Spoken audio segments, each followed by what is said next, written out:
All right, we are back for part 2 of GM Junior's mock draft, and it is now myself, Josh, and Jordan, as Scott decided to wimp out and take a break.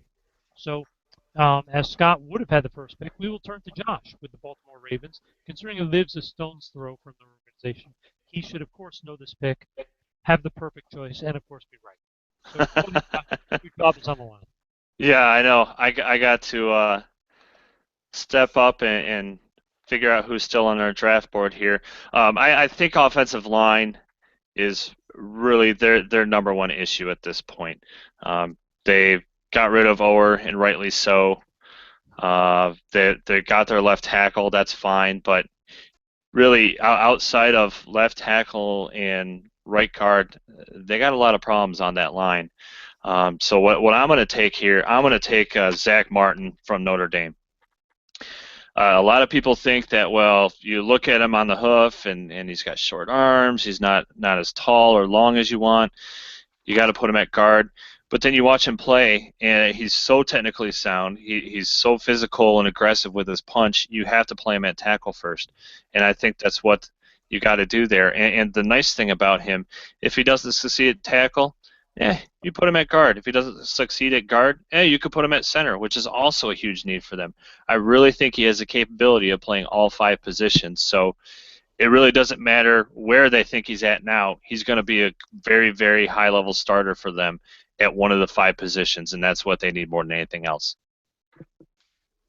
You know, I couldn't agree more. I think he's a perfect fit for them. I think that the Ravens would love everything about him, from his nasty competitive playing style to his technique. I mean, he's just, to me, he's the perfect guy for them here. And what a change it would be for Michael Lord, who kept making mental error after mental error. Yep. I think this is a guy you can pencil in. He'll be a starter for them at tackle, guard, or center for the next decade, and that's what they like, consistent guys. So I think it's a home run. Yeah, I mean that's he said he can play tackle or he can play guard, so it's a good pick. All right, so on we move to number 18, the first round, and with Jordan's pick for the New York Jets. All right. So, well, I know they could have used the tight end, but 2 of the tight ends are gone now. The top safety is gone now.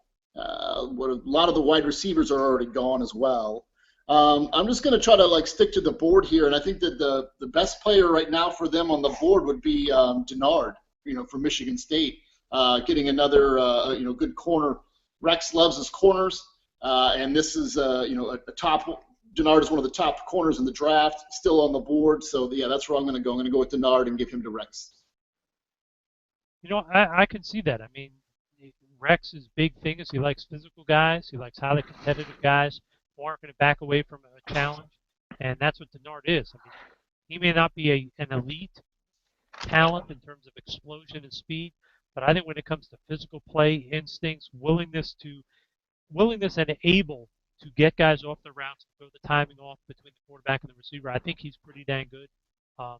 I think it's a good pick. I think with the problems they've had with Kyle Wilson, this could give them a chance to have a frontline crew of 2 or 3 good corners if Wilson never develops. So I like it. I think it's a good choice. I really like Denard. I believe he's my number 10 overall player. That being said, they need pass rushers more than anything else. And in my opinion, you put Kyle Van Noy with Rex Ryan, and he's an absolute superstar. I think he would be an absolute home run for them. He'd be able to do so many different things, and he would be just a terror off the edge and very quickly. So I totally get the Denner pick. He probably would have been my number 2 choice, but boy, for my money, Kyle Van Noy would have been too good to pass up. Yeah, I mean, you're right about that. Van Noy would be good for someone like a Ryan or Patino, like those guys, like those creative, move them around type of guys. So yeah, Van Noy would have been a good pick there too as well. I agree. But at the same time, I think either way you go there, Denard or Van Noy, I think you're getting a good player. So we'll move on to the 19th pick, the Dolphins. Originally, when I was looking at it, I thought they'd probably end up having to go with a linebacker just because of who was left on the board. But as it turns out, there are players there that I don't think they expected to be there when they chose. So I think to them the choice really comes down to, do they go with a guy like a Morgan Moses in the first round and say, you know what, we're willing to gamble that he becomes a better player, that right now he's raw, but that he becomes the player he's got the talent to be, because they need help at the right side of their line. Right now it's Jason Fox, who is just a guy. So I tend to think that's the direction they go. They go with Morgan Moses over a guy like Quanjo because of the knee issues. And also, I don't think Quanjo is a premier guy. Moses is a bigger, stronger guy, better athlete than Quanjo. So to me, that's the pick right there. I don't love Moses, but I think for what the Dolphins need and sort of what he brings to the table, size and potential-wise, I think it makes sense. Yeah, no, I agree. They need to do something to, protect Tannehill. So I mean, Moses is a good pick there. Especially with all the other guys that are off the board already, all the the sort of top tier tackles. So yeah, I think Moses is a good fit. They had to do. Tannehill made a decent step in year two from year one. Year one, I thought the game was much too fast for him. But year two, I thought that he definitely improved. But he was running for his life a lot, so he definitely needs some help. And I think Moses would be a good fit there. I agree. I've got nothing to add. Sounds good to me. All right. So we are now up to the Arizona Cardinals, and Josh is on the clock. Tread lightly, Josh. Tread lightly. Well, and I don't know what your opinion is going to be on this. Is going to be a pretty bold pick, but the next player available on my board is a cornerback, and I just don't think that's something that they're going to be looking at this stage. As much as I love this, the next player on my board, and then after that, it's quarterback, and I still think that's their biggest need going forward. It's not going to help them this year, but I think that's the beauty of where they're picking. They don't have to rush this player, and I'm taking my number one quarterback, and that's Zach Mettenberger. I just think you take a look at what he accomplished this last year in terms of improving footwork, mechanics, accuracy, especially intermediate and deep. He's really outstanding in those categories. And his arm, yes, it's big and flashy, but the real truth of what it allows him to do is to consistently beat tight coverage. So he can make just some ridiculous window throws that the other quarterbacks like Teddy Bridgewater simply can't. So that's why I'm going with Mettenberger, and I think he's a real nice fit in that system and a nice understudy for Carson Palmer. Well, I think that I agree that they need a quarterback eventually, and I know that whoever they draft, if they do draft a quarterback at 20, he's not going to start next year. So definitely Palmer would be the guy. Mettenberger, as we know, is really fits what I think that Arians likes, and that's the big guys with the arms that can play in that vertical passing offense. He's also coming off that knee injury, so sitting him for a year or two behind Carson is actually kind of ideal for him. And so I think it's a good pick as far as what they'd like to do offensively, and as far as with the way that the roster is shaping up. I think Mettenberger would be a solid pick for them there at 20. I agree. I think he's a great fit. I think he brings a lot of the things that Arian wants in the quarterback, a big traditional pocket passer with a cannon for an arm. So, yeah, I think it's a really good fit and makes a lot of sense.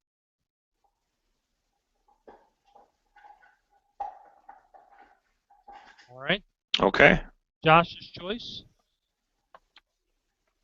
We are now up to Green Bay. Green Bay. This is not easy. Again, like looking at a lot of the defenders that are on the board, and a lot of the guys don't really fit their scheme, I don't think. But that's, it's kind of odd though sometimes, because Ted Thompson seems to pick guys who don't necessarily fit the 3-4 scheme anyways. So it's kind of strange. He's kind of a tough guy to predict as far as what he's going to do. They could use safeties, but I mean, to be perfectly honest with you, I'm not really, outside of Ward, I'm really not high on any of these other safeties in the first round, as far as Clinton Dix or Pryor, who I'm really not high on. And so yeah, I can't go the safety route. So like we could go like a Lewis Nix or something like that to try to get them some D-line help in the 3-4 situation. There's also some pass rushers, maybe a D Ford, but D Ford to me is very suspect against the run. So I'm not quite sure how early he's going to go. And so looking at all these people, I mean, like the best, looks like the best player that I would have on the board here would probably be Lewis Nix, but I don't know if that's really going to be a good fit for them right now. Let's see. Yeah, I'll just go ahead and go with Nix. Go with Lewis Nix the third there to I think he'll be a good nose tackle for them for the future. I like the pick. I mean, obviously Raji's been there a long time, been very productive, but I mean, Nick's a real gifted kid. Josh and I have talked about him a lot in that he doesn't always produce at the level you want him to, but finding a man that's 350 pounds with his initial quickness and his pure talent is really rare. And although I don't think he makes as many plays as you'd like, I do think he competes hard most of the time. I think this is a guy that I think the future is going to be a lot better for him than he was in Notre Dame. I think if he goes to the right situation, this guy's got a chance to be a Pro Bowl guy. Yeah, I think they could move him around on the line a little bit too. I know Josh does not like this guy. Yeah, well, I'll be honest here with you. I hope this is the pick. Being a Lions fan, I'd love to see him in Green Bay. I just don't think he's everything he's cracked up to be. I don't think he's a guy that's going to impact you as a pass rusher. And I think, and I know he's a little more athletic than your traditional nose guard. But that being said, if he's not going to impact you on the pass rush, then you can get nose guards that can play 2 downs in the 4th, 5th, 6th round all day long, including in this draft. Right. So I just don't see the value with him. I know I'm in the huge minority in him. I don't know of anybody that has a lower grade on him than I do. I have a 4th round grade on him, and that's fine. I'll stand out on a ledge on this one, and I might be wrong, and that's fine. Well, but see, and I'm not saying so much wrong with the player. I disagree that you can find good nose tackles that can play 2 downs easily. When I look at 34 teams around the league, I think there are very few good, even run-stuffing nose tackles. I look at how many horrendous nose tackles there are. Cam Thomas for the Chargers, horrendous. I mean, you look at the 34 team, there's some really bad nose tackles because you just can't find big men who can stay on their feet and hold the point of attack. So, I don't know. I think that's the most difficult position of the quarterback to find. So, okay. that's why you take that guy early. Even though I agree, there are things that are frustrating about him. But I hear you. I get your concern. Okay. So for me, the Eagles are up. I think they were hoping that Odell Beckham would be here, or Marquise Lee. And I think they seriously consider Brandon Cooks to replace Deshaun Jackson. But I think in the end, they go the opposite direction and go with Bradley Roby, the cornerback from Ohio State. They need help at corner. Kerry Williams was a complete flop as a free agent last year. By drafting Roby, if he develops like they hope, they can run Williams out of town, and they'll get a dynamic, athletic guy who can be a shutdown corner if his head's in the game. So to me, that makes a lot of sense. Yeah, that's like, I mean, Roby, I was watching some film on him the other day, and his recovery speed was just amazing. I think it was the Michigan game, and Gallen caught like a little screen pass and then took off, and I kind of like Gallen. I mean, he's overage, but I think he's a pretty explosive playmaker. And I saw Gallen get that ball, make one move, and I said, oh, that's house call. Gallen's taking that to the house. And then I saw this little white blur come screaming across the screen and catch up to him and tackle him. And I was like, who is that guy? And then it was Roby. And then he did it again later on a kickoff. I mean, he has just elite recovery speed. It was really something to behold. So, I mean, he's definitely got some talent there. I think that's it's an interesting pick. Well, I know Josh and I talked a lot about him. If you went back and looked at him just similar to Marquise Lee, Yeah. Flopped his last 2 years in college, Roby might be a top 5 pick in the whole draft. He's played this year like he did in 2012. He was unbelievable a year ago. Last year, for guys in this class, there were 3 guys that were head and shoulders above everybody, just based off last year's film. And Roby's one of them. Lee's another one, and then the other one is Will Sutton, Arizona State. Obviously, he had a more precipitous fall Yeah. off this year, but yeah, he did absolutely everything for him. I mean, he's so His aggressive play. versus the run. He's so explosive going forward, going back. I mean, he can do everything you need him to do. And then he goes to the combine and he measures 5'11", which everyone 5'11", was shocked. yeah. Everyone's expecting him to be this 5'9" midget. Uh, I think off-field stuff aside, I think the pick makes just a ton of sense. Yep, I agree. Well, I made the pick. I better agree. All right. Well, that On means that note, it's my pick next, and I get the Kansas City Chiefs. And I know Chiefs fans are going to love this pick. But again, I go to my board, I go to their biggest need long term, and that to me is quarterback. And so I'm going with my number 2 quarterback on the board. He's still there, and that's Jimmy Garoppolo. I love uh, his quick release. That's gotten a lot of play, and deservedly so. He's just so quick getting the ball out of his hands. His feet when he has space, the footwork is just outstanding. I love his accuracy. He has a very good arm in terms of strength, and he can beat coverage. I just think he can do so much, and he's got so much upside. Some people seem to be hung up on this notion that he struggles moving in the pocket and he sees ghosts and all that. I just don't see that. I mean, I certainly at the beginning of the year there were times when things would break down and it would go a little rough for him. But I, gosh, you look at it, you have to look at more than just 1 or 2 games and make a snap decision like that. You look at him as the year progressed, he's starting to slide up into the pocket when he has space. He's still working his progressions better than he was at the beginning of the year. He's moving guys with his eyes. He's checking off in the secondary, tertiary targets.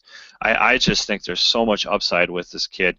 And again, they're in a position where they don't have to rush him in and throw him to the wolves right away, which I think is huge. Yeah, I think that. I mean, I'm not an Alex Smith fan, and I think that they will need a quarterback. I think it is a need for them. I'm also not a Tyler Bray fan, so I think I do like Garoppolo's release, and and a lot of things that he can do, and I think that Andy Reid would have a field day working with Garoppolo. I think that it would be a really good scheme fit, and I like the kid, and so yeah, I like the pick. and Josh, just to further follow up on your point about his pocket presence, for those people that rip his pocket presence, one of the things that usually ties in is guys who have bad pocket presence either take a ton of sacks or throw the ball up for grabs a lot. He does neither of those. Neither of them. He's about middle of the road. Actually, I will tell you exactly what he is as we're getting this discussion, so we can sound really know what we're talking about. Which the percentage of snaps he was sacked upon of all the quarterbacks this year, and I will give that to you in one moment. Let's see. Garoppolo is actually below average in this year's quarterback, sacked on 4.78% of passing downs. So by below average, less than the average, he's getting sacked. Less than the average of this year's guys. And then you look at his errors, he's one of the best in terms of least errors in a game. He makes 0.65 errors per game, which is second best behind only Manziel. So I just think when you look at those two factors, it's impossible to me for him to have no pocket presence. Because to me, those are the two biggest things that come up when you have bad pocket presence is you get sacked a ton or you throw it up for grabs. He doesn't do those things. So I'm not concerned. My only question is, and we were all there, I think, at the Senior Bowl we saw him, and Josh and I saw him at East West, is I still don't have a great feel for his true arm strength. And that's the only question I have when I watch him. I think he has a good enough arm from watching him on film. I don't know for sure. Other than that, I think this guy's a starting quarterback in the NFL. Yeah, one quick note to piggyback on your point about him not making errors. I also think it's worth pointing out, especially when we're talking Kansas City and Alex Smith, that he's not risk averse.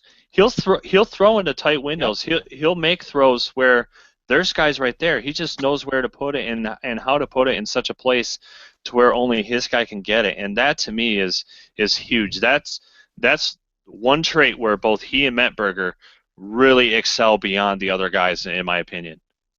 Well, the only thing I will say, in my opinion, differentiating is they both will throw in the tight windows. I think Mettenberger will gamble. Right. Yeah, he'll make worse decisions with it. Yes, that is true. That's the difference I see there. But there are other areas that arm strength that just you can't compare them. Mettenberger's the best to me in the draft. Nobody's close. But yeah, I agree. They're two of the most aggressive guys in willingness to put balls between defenders and try to lead their receivers into big plays. No question. Yep. All right. So from the Chiefs, we go to Jordan, with the Bengals. All right. The Bengals, I think one of their biggest needs is probably cornerback. And then looking at still who's on the board here, the pick is going to be Justin Gilbert, corner from Oklahoma State. Just because of again, looking who's here, this is a kid who's, super athletic. He can be a little bit better. He's got some things he needs to clean up, but super athletic, good size, can added value as a return guy. And since he just really needs help at that corner position, and so that's the pick, Justin Gilbert. I think it makes sense. The reality is Gilbert a perfect player? No, but there aren't many guys who are as big as him, who can run like him. If they can just get him to be, I think, a little bit better in terms of the physical side of things, I think you could have a guy who could be a very good corner. And they're a team with very few holes. They have so much talent. I think they'll take a quarterback in the second round, but I think in the first round that pick makes a lot of sense. All right. So, ironically, it turns out I get to pick for the Chargers. And although I would have liked to have seen Lewis Nix here because we have no nose tackle on our roster of note, with the way things turn out, I can finally save Scott's man from his precipitous fall, and Kyle Van Noy can come to the Chargers. And he can be the guy opposite Melvin Ingram. And I think he would drastically upgrade their pass rush, help them improve their pass coverage. I think they would go from being a team with one pass rusher to two legitimate guys, which would automatically, their defense would become much better because they would constantly pressure the quarterback by putting Van Noy and Ingram together. So I think it's a slam dunk pick. I don't know if they will make this pick, but I think from my perspective, I think it's the way to go. Yeah, I think it's a good pick. Like I said, he's just an incredibly versatile guy and someone that they can move around and play in a lot of different positions. And then having him rush opposite of Ingram, I think would be a pretty good thing there for the Chargers. Yeah, we've said all we need to say about Van Noy. I think this is a steal of the draft. Could very well be. I'd love to see that happen with the Chargers. All right, so we're up to Josh making the pick for the Cleveland Browns.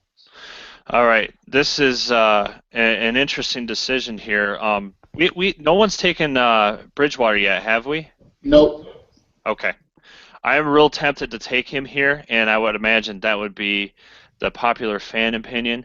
But that being said, there's still a player in my top 10 or 11 guys that's on the board, fits a big position of need, and that's who I'm going to go with. I'm going to go with cornerback Bashaud Breeland. I know that would be a wildly unpopular pick, but gosh, I just think he's the complete package. You can't get so focused on that 40 time at the combine. I know Richard Sherman's a couple inches taller, but he ran essentially the exact same time there. So, and he's now the best corner in the league. When you take a look at his physicality, his length, his instincts, and his discipline, with his ability to stay over his feet and change directions fluidly in man coverage, I think he's going to be an outstanding man guy. I love his ball skills, and again, something we talked about earlier, I love his ability to play the run. He's very aggressive, will quickly defeat blockers on the edge. He knows how to break down in space and finish guys. He's not afraid to get his nose in there. You watch him on film, he looks like a 6'2", 205, 210 guy. He just plays so much bigger than his actual measured size, and I think that's in large part why he's going to pan out and be such a big-time player at the NFL. I think they would definitely be surprised. I like him as a player, um, and I can totally get the pick. But I would probably, if I'm them, I'm probably looking at one of the quarterbacks here, just because, like we talked about, you get 5 years to develop them. You take them in the first round, um, and Hmm. and I'm looking at, if I pull up my list here of quarterbacks, see who my next guy is, because I'd probably, let's see, yeah, I'd probably take Bortles here. You take Bortles, yeah. Yeah. But I think the nice thing is you get the 5 years. So to me, you bring in a guy like Bortles, even if he's not ready as a rookie, you get a great value for him. He can sit for a year, let Brian Hoyer do his thing, and then a year or two down the road, he takes over. To me, the value might be too big to pass up on a quarterback here, but Breland is a good football player. I mean, there's no question. He's got the talent to be a starting corner in the NFL in my eyes. Well, and one other point to make, obviously, we're not doing trades or any of Yep. that projection. They're still in a position. They've got a pick at the Traded top in of the the bottom. second round, so they could trade her right back in and go get that quarterback Yep. then too, I or agree. they could take the quarterback now and trade right back in and get a corner if they want. I mean, they have some flexibility at the back end of this draft to do a bunch of different things. Yep, I agree. All right, so we will go to Jordan with the New Orleans Saints. All right, there's a couple of guys here that I was thinking about for the Saints. I know they need some interior offensive line help. So one of the guys I was thinking about is possibly Xavier Suafilo from UCLA. Another one of the guys that I'm thinking about, which I think would be a great fit for Rob Ryan because he'd be able to use him well, would be defensive end from North Carolina, Kareem Martin. I'm higher on him than I know a lot of people are. I do have a second-round grade on him, but we are getting late here in the first round. I think he's 6'6" with 35-inch arms and just Yeah. just incredible explosive lower body plus the length on the top half. He could play a bunch of different positions. So I'm gonna go with Kareem Martin here at 27 to the Saints and give Ryan a movable piece to pressure the quarterback. I like the pick. I think that he would be a great fit because think about the fact that you wouldn't only have to line him up as a true end in a 34. You could make him an outside linebacker. You could put him even, I think, over the nose in certain situations because of those long arms and passing downs. You can put him way inside at nose. He's a very intriguing guy, athletic, and I think one of the things you pointed out was something that I did not notice the first time I looked at him, but when I went back and looked, I think you're right. His lower body snap is rare, and I think that helps him play stronger than he is in terms of size. So I really like the kid. I think it's a good fit, and I think Ryan would do wonders having him. So on that note, we'll move from the Saints to the Panthers. One of the guys you just mentioned, Jordan, I think Suafilo is a guy they're going to consider. The other guy that I think they'd probably go with, though, is the other guy that you did first and opened my eyes to, is the kid Juwan James. They need a tackle desperately. With Jordan Gross gone, Hangartner retiring, Travell Wharton probably retiring. They're in desperate need of offensive linemen. Um, I think James is the better of the two Tennessee tackles, and I think he would probably challenge to start as a rookie, and they desperately need that there, so it makes a lot of sense to me. The good thing is because of Cam being such a big guy and so hard to sack, that James could grow on the job. He doesn't have to be perfect from day one. He would probably improve as the season went on, and by his second year, they'd probably have a good frontline starter. So to me, the pick there is Juwan James from Tennessee, and then it goes. Then we turn to Josh for the New England Patriots, the most unpredictable team in the draft. Yeah, and I think they take this would be one of the more talked about picks here with who I'm going to take for them. I mentioned him briefly earlier, talking about his injuries and getting cleared today. Not feeling comfortable taking him earlier, but for the Patriots, a team that doesn't necessarily need to rush him out right away, there's just too much upside to pass up here, and I think you take Dominic Easley at this point. Explosive pass rusher, easily the best first step off the ball of any player, any defensive player in this class. It's really not even close with him. You get him anywhere to form what he was in 2012, and again, that was coming off of one ACL, and he was still that explosive. I think that he has potential to be an elite player at what he does, and New England's, and again, in a position to take a gamble on a guy like that, and they're not going to know how to use him too. They're going to put him in the best situation possible to succeed. I think it's a great pick. Is there risk? No question, but I think the reality is, A, they're in a position where they can afford to, but B, I think they're also in a little bit of a position where they almost have to, because they rarely get a chance to get a player with this much physical talent. That's a great point. And when you look at their defensive line, it's pretty much never been, since those three big guys left, Seymour, Warren, and Wilfolk. Seymour and Warren. Wilfolk is just a shadow of what he was. Their defense has struggled because their D-line has been pushed around, doesn't make plays. Well, this kid, you give him a year to redshirt, I could see this guy being the 2015 sort of comeback, impact, whatever you want to call him, player of the year. I think he'd be a great fit for what they do. Belichick loves versatile guys. This guy could line up all over the place and be a wrecking ball. So I think it's a perfect spot for him, and almost a pick where the Patriots have to make it because their defense needs an impact player so much. Yeah, I think he's an incredible player. I mean, he's one of my favorite players in the class, and like I said, I gave him a 9.0 on initial quickness because he just had a rare first step.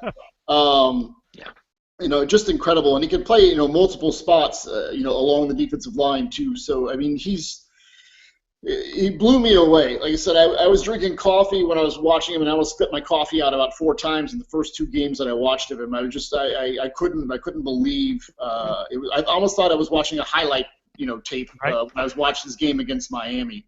Just an incredible player. He needs, like you said, without those ACLs, we're talking about a top 4, top 5 pick in this draft. He might be number 1 overall if he did. It's entirely possible he's that good. So I think this is it's a great pick for Belichick. I mean, even if he doesn't get to play him that much next year or for the first half of the season, so be it. By the time the playoffs come around, which we know New England's going to be there, he's going to be ready to terrorize quarterbacks from the interior part of the line. So I think that's a great pick. Yep, I agree. I think it's a slam dunk. So next on the agenda is Jordan with the San Francisco 49ers. Now, this is tough. This is really tough with the Niners because, I mean, they have a very loaded roster. They could use some help at wide receiver, but a lot of the good ones, that I would like for them are gone already. And then a lot of the defensive guys who are up here, I don't know if really fit their scheme. We take like a pass rusher like a D Ford. Like I said, D Ford is a little too small, I think, to play in the Niners front compared to the guys that they normally like there.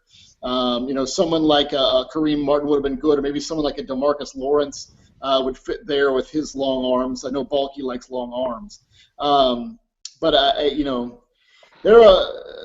They're a run-first team, and I think that what I'm going to do here is I think I'm going to pull the trigger on Xavier Su'a-Filo and give them Xavier Su'a-Filo.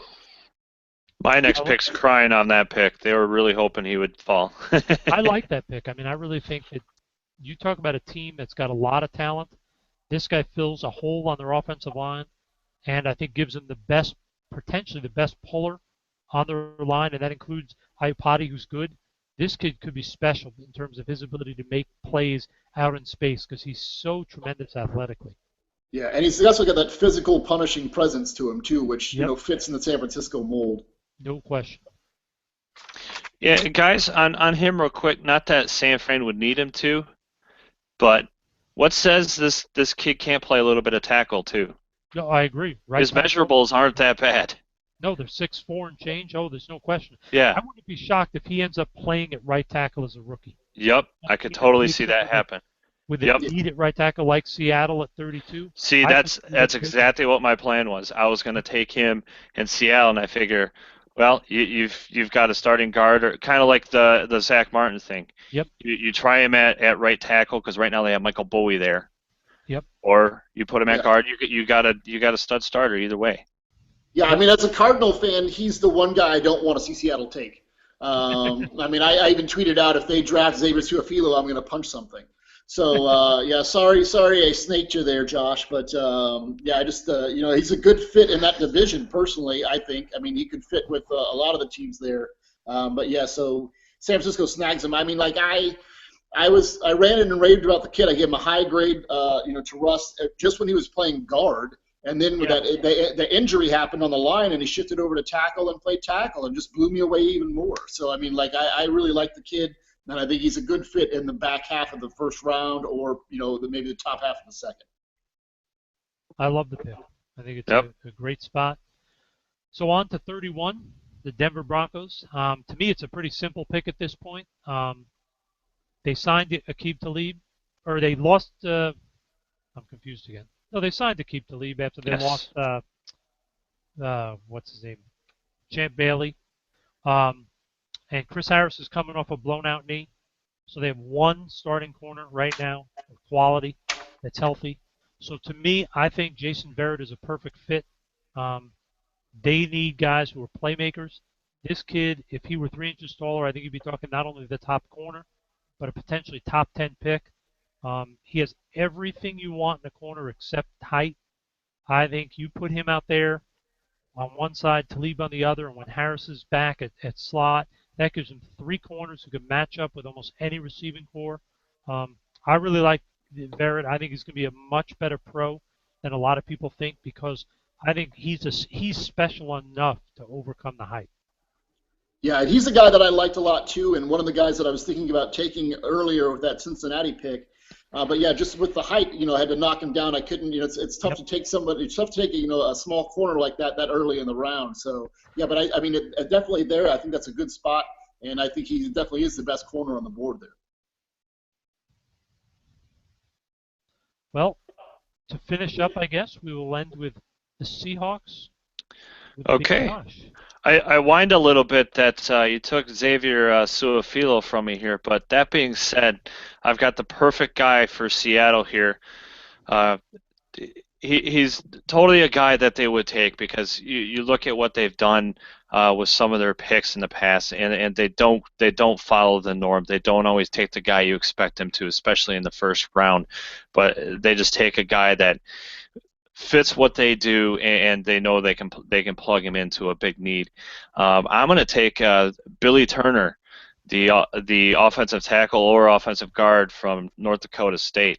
He's a big, physical, competitive kid, which obviously that's numero uno in Seattle. They have needs, as I mentioned earlier, at right tackle, at both guard positions.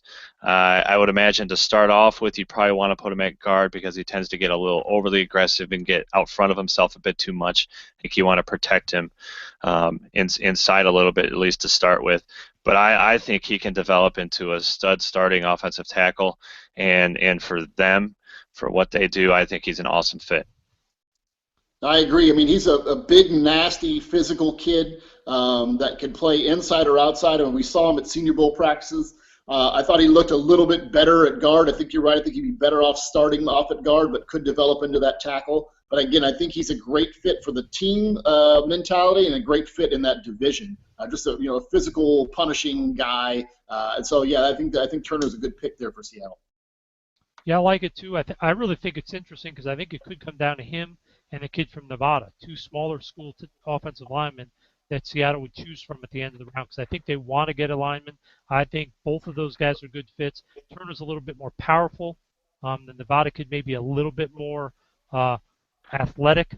I don't know if athletic's the right word, but shows the athleticism more because I think Turner at times does waist bends and lunges, doesn't do the things that he's athletically capable of because there are times you see how gifted he is, but he doesn't do it all the time. Whereas the kid from Nevada always looks athletic, even though I don't know if he's as good a top-level athlete as Turner actually is.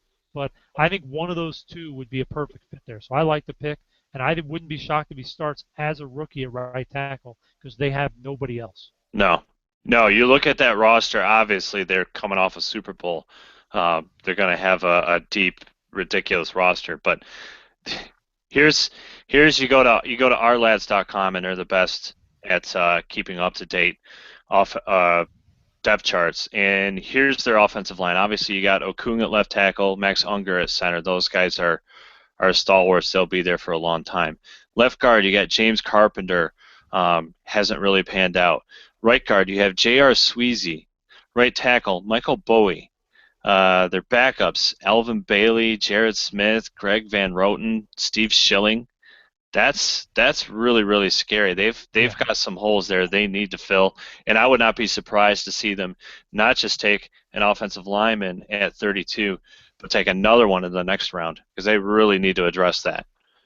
Yeah, I think they're going to draft 2, maybe not 1, 2, but I bet you 2 of the first 4 rounds they will take a lineman. Yep. No question.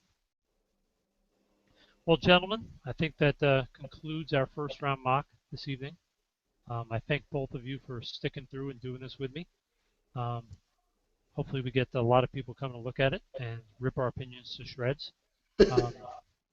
And we will figure out next week, Thursday night and Friday night, live draft coverage. So that we will publicize so people can come watch us. And that is all.